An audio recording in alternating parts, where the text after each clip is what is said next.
Você soube que revogaram um procedimento que falava sobre o corte de árvores isoladas? Quer saber mais sobre esse assunto? Fica comigo que eu vou te explicar. Eu sou o Akira Okuyama e eu vou te ajudar a ter seus projetos ambientais aprovados com mais rapidez. Se você não tem ideia do que eu estou falando, deixa eu te explicar direitinho do que se trata e como isso afeta os procedimentos de solicitação de autorizações florestais daqui para frente. E você vai ver que, na verdade, não muda efetivamente nada. A legislação que caiu é a DD 287 de 2013, que dispunha sobre os procedimentos para autorização de cortes de árvores isoladas. DD é a decisão de diretoria CETESB, que regulamentava esses procedimentos.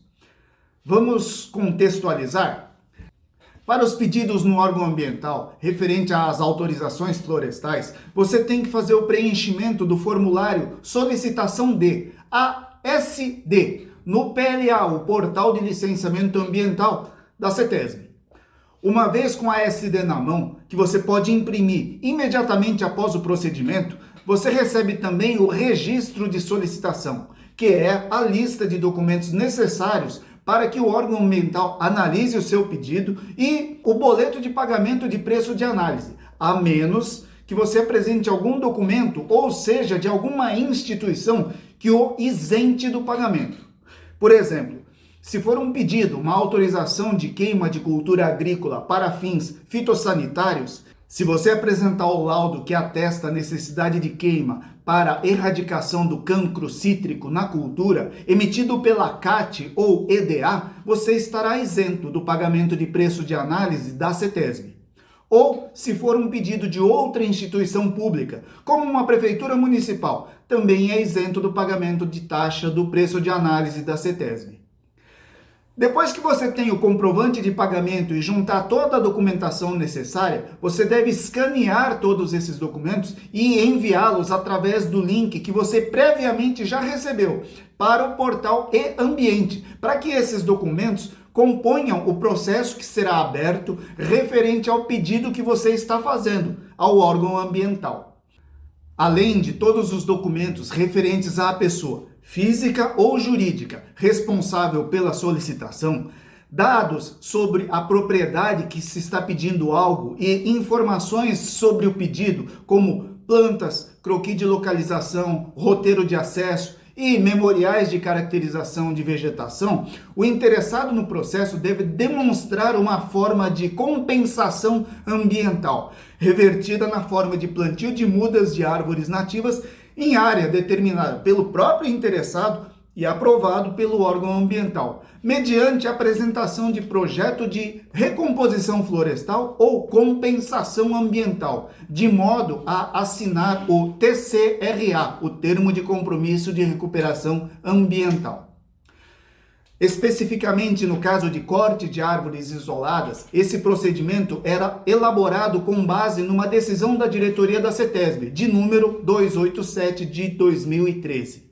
Essa DD tem 9 artigos e explica sobre os conceitos e entendimentos sobre as árvores nativas, procedimentos de elaboração de levantamento de dados para os cortes, as áreas de abrangência, as condições de emissão da autorização e a recomposição ambiental. Eu falo sempre que essa área de meio ambiente é muito dinâmica e se atualiza sempre. O que aconteceu é que, à medida que o tempo passa, entram outras normas, legislações são atualizadas, procedimentos são revistos e algumas medidas são implantadas para se adaptarem ao nosso dia a dia, ao nosso cotidiano. E algumas orientações acabam por se tornar obsoletas. Em 30 de junho, a DD 67 de 2021 revogou a DD 287 de 2013 integralmente. Mas o que significa isso? Que não deve ser seguido mais o procedimento adotado nesta DD extinta. Mas isso não quer dizer, não significa que o que já foi feito deixa de existir, nem que daqui para frente não é para fazer mais nada.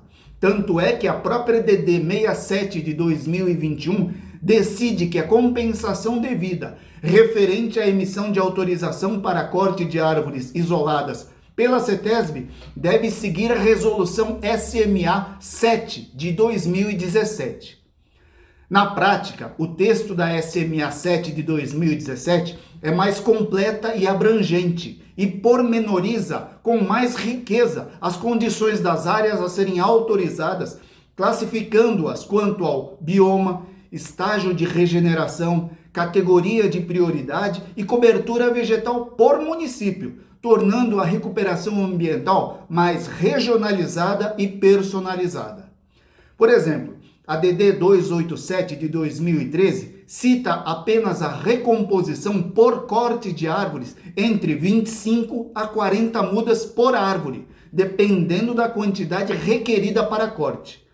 Já a SMA 7 de 2017 classifica a recomposição a partir da cobertura vegetal do município, ou seja, quanto maior a cobertura vegetal do município onde está sendo pedido o corte, menor será o número de mudas a serem plantadas por árvore cortada. E é mais abrangente, pois também classifica da mesma maneira as autorizações para intervenção em APP, áreas de preservação permanente. Ou seja, se a área de intervenção estiver inserida num mapa de prioridades classificadas entre baixa, média e alta prioridade, maior será a área a ser recuperada. Outro ponto que deve ser levado em consideração é que, atualmente, para as solicitações de autorização florestal no órgão ambiental, é exigida a elaboração do laudo técnico para fins de autorização e a confecção do MCE adicional de autorização. O MCE é o Memorial de Caracterização de Empreendimentos, para supressão de vegetação nativa, intervenção em APP e corte de árvores isoladas. Se você não está habituado com esses termos, antigamente, não muito tempo atrás, para ser sincero, era exigida a apresentação da planta planialtimétrica da propriedade e o laudo de caracterização de vegetação. Atualmente, este laudo de caracterização de vegetação foi substituído pelo laudo técnico para fins de autorização e a planta planialtimétrica pela planta ambiental. A novidade é esse MCE, o Memorial de Caracterização de Empreendimentos para autorizações florestais, que tem a finalidade de traçar um diagnóstico do que se está pedindo ao órgão ambiental. Está dividido em 8 formulários que deve ser preenchido de acordo com a finalidade do pedido ao órgão ambiental. Ou seja, não é para preenchê-lo por completo, a menos que você peça tudo ao mesmo tempo. E se isso acontecer, terá grande chance do pedido não ser aceito, ele será indeferido. Em outras palavras, se o seu pedido for para o bioma Cerrado, não será para o bioma Mata Atlântica, entende?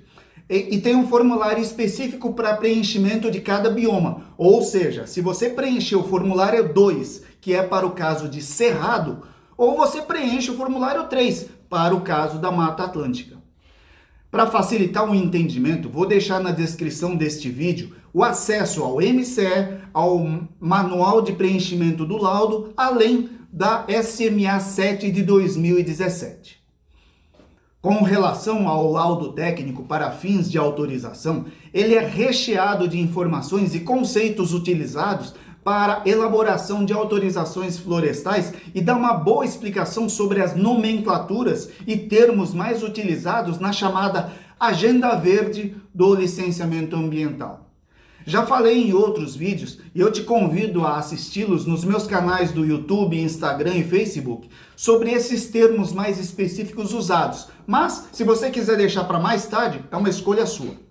Por exemplo, eu já fiz um vídeo sobre a propriedade com multa ambiental ou compromisso de recuperação ambiental e um dos requisitos para preencher o laudo técnico é exatamente ter localizado qualquer informação dessas antes de concluir o laudo. Isso me faz lembrar de uma história. Eu me recordo de um loteamento na minha região que tinha pretensão de ser instalado e ser implantado e teve a sua autorização florestal cassada. Pois, quando a consultoria ambiental preencheu a ASD, o formulário solicitação D, O dono do terreno não informou que a área tinha sido autuada pela Polícia Ambiental com o AIA, o Auto de Infração Ambiental, por causa de um corte de árvore sem autorização e tinha um TCRA pendente. Quando a consultoria foi fazer o levantamento para fazer o laudo e a planta ambiental, a área estava com características de árvores isoladas e, sem a informação do AIA, acabou passando batido. Na hora de preencher a SD, tem uma pergunta se a área foi objeto de AIA e foi informado que não. Daí o órgão ambiental autorizou a implantação do loteamento. A Polícia Ambiental foi informada sobre a intenção naquela área e questionou a CETESB, pois a área fora objeto de AIA, e fez um levantamento que descobriu a omissão, cassando a autorização. E até onde eu sei, a intenção da implantação do loteamento foi deixada de lado. Daí dá para entender que casos como esses podem acontecer e todos os órgãos de meio ambiente devem estar sintonizados para atuar para minimizar as agressões ao meio ambiente. E quando eu digo todos, são todos mesmos. Não só quem fiscaliza e imputa penalidades, como também os consultores ambientais, consultorias, população em geral, para que avisem os órgãos competentes quando virem ou souberem de situações que podem ser estranhas e causem danos ambientais. Daí você pode me perguntar assim, como é que a Polícia Ambiental avisou que a área tinha sido autuada? Então, você sabia que todas as autorizações florestais emitidas são informadas para a Polícia Ambiental? Isso mesmo. Tanto a CETESB como a CFA, da Secretaria Estadual de Meio Ambiente, emitem autorizações florestais e TCRAs. E ambas informam a Polícia Ambiental, pois os três órgãos são responsáveis pelas fiscalizações nas áreas rurais do estado de São Paulo. E é o que eu comento sobre todos trabalharem em prol do meio ambiente. Complementando uma informação da SMA 7 de 2017, eu particularmente sinto falta de uma definição mais precisa sobre árvores isoladas na SMA 7 de 2017. Então, apesar de não ser uma definição oficial, existe uma linha de entendimento que aceita a interpretação de que árvores nativas isoladas são exemplares arbóreos situados fora de fisionomias vegetais. Uma árvore nativa isolada pode ser caracterizada segundo sua copa. Quando as partes aéreas não estão em contato com outras árvores, dá-se o nome de árvore isolada. E é uma boa definição, o suficiente para entender que não são todas as árvores que podem ser cortadas, além da finalidade do corte, que é necessária para a confecção da SD.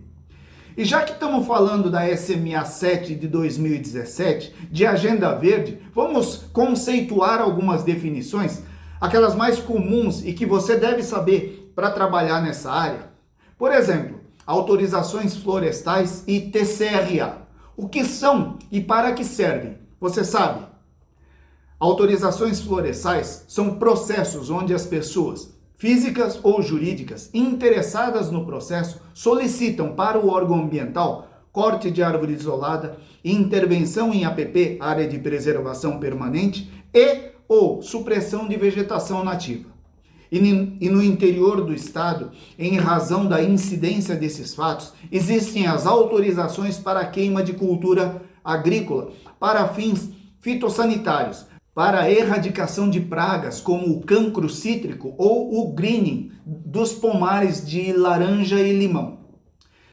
É nesse momento que a participação de outros órgãos do estado se faz presente. No caso, para que o dono do pomar de cítricos não seja prejudicado financeiramente, caso o pomar esteja com cancro cítrico ou greening e precise ser erradicado com o uso de fogo, ele pode solicitar às CATs ou às EDAs do estado que estas emitam um laudo atestando a necessidade de queima do pomar e, uma vez com este laudo na mão, ele pode solicitar a autorização de queima de cultura agrícola para fins fitossanitários isento de pagamento de preço de análise da CETESB. A CAT é a Coordenadoria de Assistência Técnica Integral e é um órgão da Secretaria de Agricultura e Abastecimento do Governo do Estado de São Paulo. Seu objetivo é apoiar o setor agrícola do Estado através da prestação de serviço e oferecimento de produtos. Entre os produtos estão publicações e vídeos sobre as mais diversas culturas agrícolas brasileiras, além de mudas e sementes. A estrutura da CAT, com sede em Campinas, é composta por 40 escritórios de desenvolvimento rural, distribuídas nas várias regiões do estado de São Paulo, além de possuir 21 núcleos de produção de sementes, mudas e matrizes, produzindo variedades de sementes e mudas. As EDAs são os Escritórios de Defesa Agropecuária da CDA. A CDA é a Coordenadoria de Defesa Agropecuária e é outro órgão da administração pública direta do governo do estado de São Paulo, vinculado à Secretaria de Agricultura e Abastecimento, e constitui o Sistema Público Executivo de Defesa Agropecuária de São Paulo. Agora há pouco eu falei sobre a definição não oficial de árvores isoladas. Então vamos falar sobre APP e vegetação nativa. Se você tiver uma chance de dar uma olhada no material sobre o laudo técnico, vai perceber que existe uma definição de espécie nativa, que é a espécie que ocorre naturalmente no estado de São Paulo. Portanto, a supressão de vegetação nativa e pedir a autorização para intervir numa área de mata nativa, ou seja, no bioma cerrado ou mata atlântica, e para ambos existem uma série de exigências a serem cumpridas para que a autorização possa ser emitida. Em APP existe a predominância das beiras de curso d'água, mas não podemos deixar de lembrar que APPs também são os topos de morro, que são de menor incidência, mas existem e, quando necessários, devem ser levados em conta. E temos o TCRA, o Termo de Compromisso de Recuperação Ambiental, que é o compromisso firmado entre a pessoa interessada no processo e o órgão ambiental para compensar uma determinada área com plantio de mudas de árvores nativas, com o intuito de restauração ou recomposição florestal. Essa área é determinada pelo próprio interessado e a análise do órgão ambiental aprova o plantio e o projeto previamente apresentado quanto à quantidade de mudas, a área sugerida e o tempo de execução deste projeto. Vale sempre lembrar que o TCRA é muito mais do que somente um compromisso. Ele também é um título extrajudicial e, em caso de não cumprimento até a data estipulada no termo, estará sujeito à execução pelo Estado do valor pecuniário do termo, além de permanecer com o compromisso de plantio. Em outras palavras, se ele não plantou, deve pagar pelo título e ainda terá que plantar. Outro ponto que não é bem esclarecido é sobre o cumprimento do TCRA. Como eu falei, o TCRA tem um vencimento fixado por lei e este é para o título extrajudicial. O outro vencimento é para o cumprimento das obrigações de plantio e esse não tem uma data definida, mas a regra é que o órgão ambiental só pode dar o TCRA como cumprido após vistoria para comprovar que o plantio pode ser abandonado sem risco de perecimento das mudas implantadas. E para o acompanhamento adequado, o compromissário deve enviar semestralmente ou anualmente. Essa periodicidade está descrita no corpo do TCRA, o Relatório Técnico de Monitoramento do TCRA. Eu vou deixar também na descrição deste vídeo esta informação para que você possa ter acesso a esse relatório.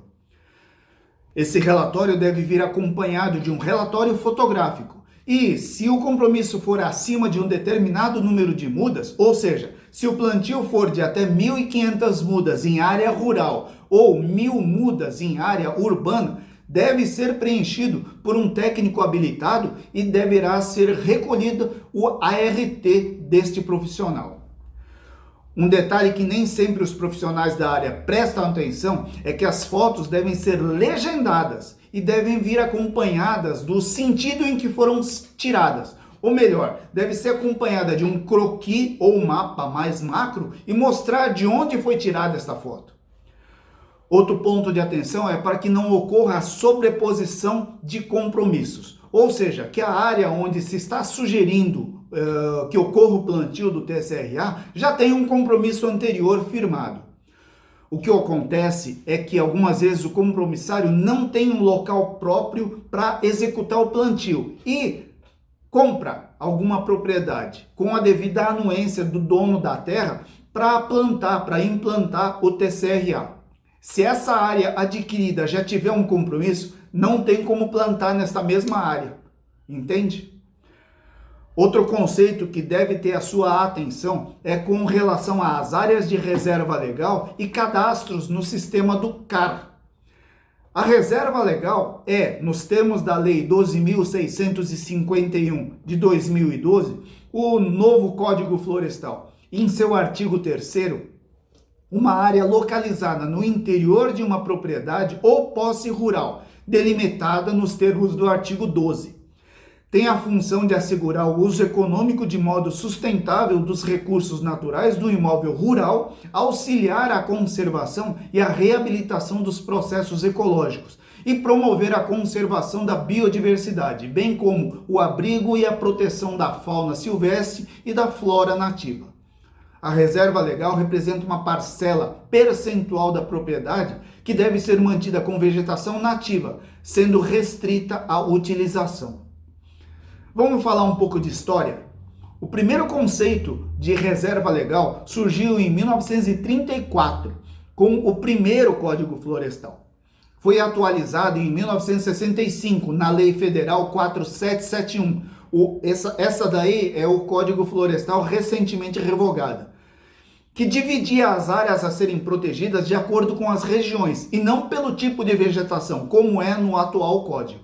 Fixava um mínimo de 20% a ser mantido nas florestas de domínio privado, na maior parte do país, ressalvando-se uma proibição de corte de 50% nas propriedades das regiões norte e na parte norte da região centro-oeste.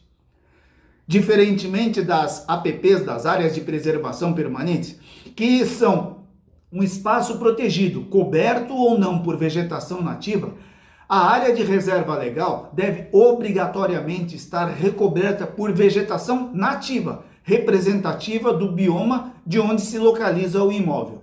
Em outras palavras, e ao contrário do que muitos imaginam, a reserva legal nem sempre será uma mata ou floresta, pois, sendo um representativo da cobertura vegetal local, poderá ser um campo nativo.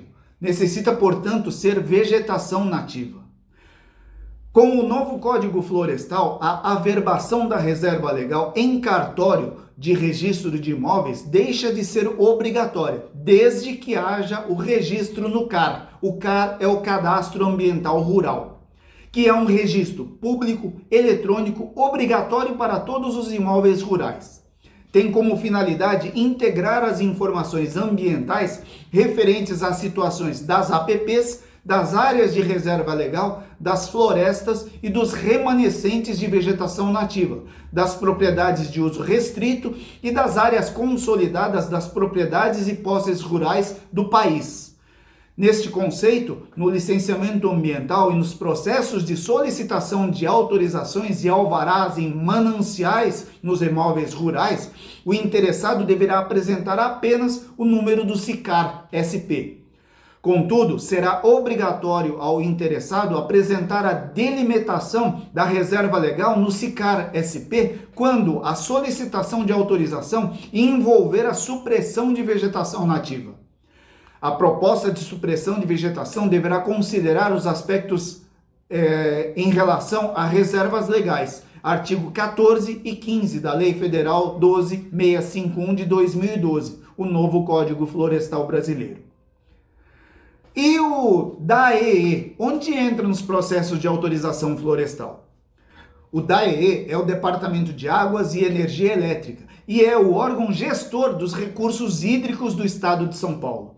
Para melhor desenvolver as suas atividades e exercer as suas atribuições conferidas por lei, atua de maneira descentralizada no atendimento aos municípios, usuários e cidadãos, executando a política de recursos hídricos do Estado de São Paulo, bem como coordenando o Sistema Integrado de Gestão de Recursos Hídricos, adotando as bacias hidrográficas como unidades físico-territorial de planejamento e gerenciamento. No estado de São Paulo são 8 unidades de diretorias e bacias hidrográficas, a saber, São Paulo, Taubaté, Piracicaba, Marília, São José do Rio Preto, Ribeirão Preto, Birigui e Registro. E é esse órgão que emite a outorga de direito de uso de águas e a dispensa de outorga. Para o caso de intervenções e supressões, objetos do pedido de autorização que tenham interferência em recursos hídricos, a pessoa interessada deverá apresentar a manifestação do DAEE. Por último, mas não menos importante, a Polícia Ambiental e o AIA. Existem diversas penalidades cometidas contra o meio ambiente que são passíveis de autuação pela Polícia Ambiental, como por exemplo, pesca predatória ou pesca fora de época, corte de árvores nativas sem autorização e danos a curso de água, ou até mesmo captura e venda de animais nativos. Algumas dessas infrações são punidas com a aplicação de multa e apreensão de equipamentos, e outras são passíveis de regularização, ou seja, será exigido uma compensação pelo dano ocasionado, como por exemplo, aqueles atos praticados contra a flora, onde é possível a recuperação do dano através do plantio de mudas de árvores. Existem situações em que o crime ambiental é o corte de árvore nativo, sem autorização do órgão competente. E por isso, o autor é penalizado com o AIA e, como consequência, precisa compensar o dano plantando mudas de árvores, de preferência no mesmo local da infração cometida.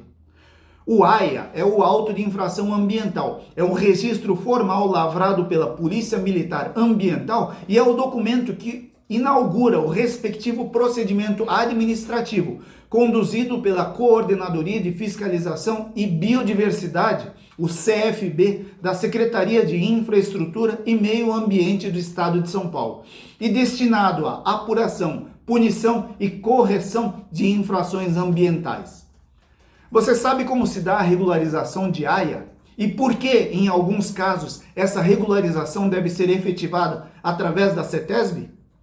A regularização de AIA se baseia em um encaminhamento do CFB, a Coordenadoria de Fiscalização e Biodiversidade, que é quem processa os AIAs emitidos pela Polícia Ambiental, para a CETESB, para que o autuado apresente um projeto de recuperação ao mesmo tempo que lhe é dado um abatimento da multa aplicada baseado em seu histórico e disposição em compensar o dano causado. Normalmente esse encaminhamento se dá quando o autuado não tem interesse ou não tem como fazer a recuperação do local original da autuação. Então ele é encaminhado para a CETESB e deve apresentar uma outra área onde ele pode se comprometer a plantar a quantidade de mudas necessárias para a reparação do dano causado, objeto do AIA, ou, em outras palavras, deverá assinar um TCRA. A orientação para o autuado é que, com a abertura do processo administrativo junto à CETESB, ele terá que cumprir com os prazos dados na conciliação ambiental do CFA, auxiliando na manutenção dos abatimentos da multa. Isso é importante, pois em caso de não cumprimento dos termos assinados na conciliação, perde-se todos os benefícios adquiridos e a dívida é inscrita na dívida ativa do Estado. Como o TCRA, ele se compromete a plantar aquela quantidade de mudas na área sugerida por ele e aprovada pela CETESB. Na data de vencimento do TCRA, ter esta quantidade de mudas efetivamente plantadas e ir cuidando e enviando seus relatórios de monitoramento até a vistoria da CETESB, atestando que o TCRA está cumprido. Caso, no dia do vencimento do TCRA, o autuado não tenha completado a quantidade de mudas plantadas, ele terá que pagar o valor aplicado pelo título extrajudicial que representa o TCRA e ainda tem que fazer a recuperação da área, ou seja, ele ainda tem que plantar e cuidar das mudas compromissadas. A gente não pode esquecer de fazer a explicação sobre o VRA, uma vez que o VRA também emite de forma eletrônica, autodeclaratória, automática e sem custo, autorizações florestais para atividades de baixo impacto ambiental, limitadas a até 10 árvores nativas isoladas e intervenção em APP em espelhos d'água de até 1.000 metros quadrados, entre outras situações. Para quem não sabe, o VRA, o Via Rápida Ambiental, é o licenciamento ambiental simplificado e informatizado de atividades e empreendimentos que potencialmente acarretam baixo impacto ambiental. As atividades e empreendimentos sujeitos ao licenciamento simplificado e os requisitos para tal procedimento foram definidos pela Deliberação Normativa CONSEMA 1 de 2019, que definiu também as solicitações de supressão de vegetação nativa, corte de árvores isoladas e intervenção em áreas de preservação permanente que podem ser autorizadas no mesmo procedimento. O procedimento é acessado através do PLA, o Portal de Licenciamento Ambiental da CETESB, e a licença ou a autorização é obtida no final do preenchimento, de forma eletrônica, através de um questionário, onde o sistema classifica as respostas e habilita ou não o documento ao interessado. Não podemos deixar de ressaltar que, apesar de ser um procedimento eletrônico, é uma licença ou autorização emitida pelo órgão ambiental, portanto, está sujeita às fiscalizações de rotina e, em caso de falsidade ou preenchimento incorreto, o interessado estará sujeito às sanções cabíveis de acordo com a legislação. Espero que você tenha gostado. Deixe seus comentários, sugestões e dúvidas que porventura você tiver, que eu terei muito gosto em responder. Até breve!